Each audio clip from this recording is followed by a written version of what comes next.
My name's Neil Harding. I am from Waiheke Island. I did a first aid course a couple of years ago. In that first aid course I downloaded the AED Locations app and realised that there were hardly any defibrillators. When I looked at Waiheke through the eyes of cardiac failure, I realised we had a real problem. We've got 96 kilometres of coast, 93 square kilometres of land and one ambulance. There were certain areas of the island that I looked at and thought if anything happens to anybody, they're dead.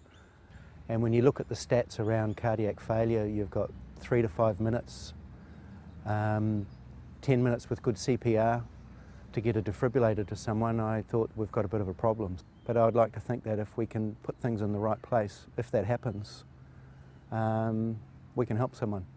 I felt that this would be a really good Rotary project, so I went to my local Rotary club and put this to them, and they suggested that it was a really good idea. We see this as a long-term project for the community that is going to add a lot of value. The first thing was to convert existing defibrillators into 24/7 defibrillators. So for me, having a defibrillator in a business that's got restricted hours, you know, can you count on that defibrillator? I mean, Murphy's Law says that when you need it, the place is probably shut. So once you get the defibrillator to the person and you push the button and start the machine, it pretty much takes over. So it's diagnostic. The machine will actually analyse the heart and see if a shock is required. So this is an example of a cabinet similar to what we've used on Waiheke. So we've installed 37 of these cabinets on Waiheke and a few also in Auckland. And you can see it's a fairly solid, robust 316 grade stainless steel.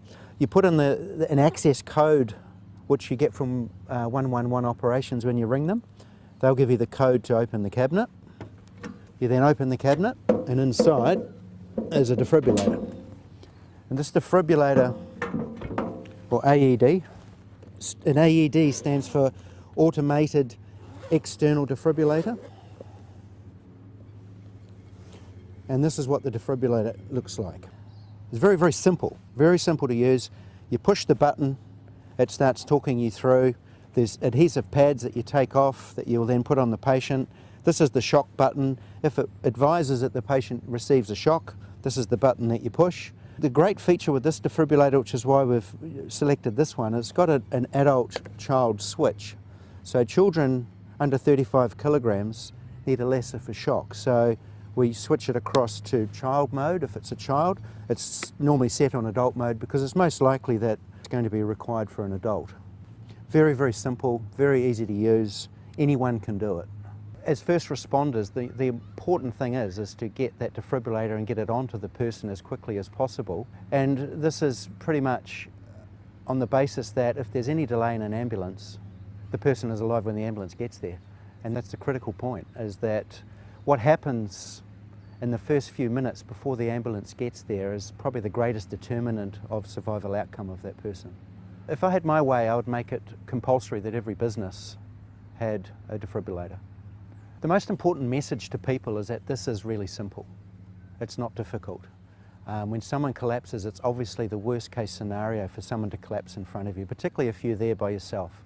But understanding that the process is simple, people's lives can be saved, and you can make a difference.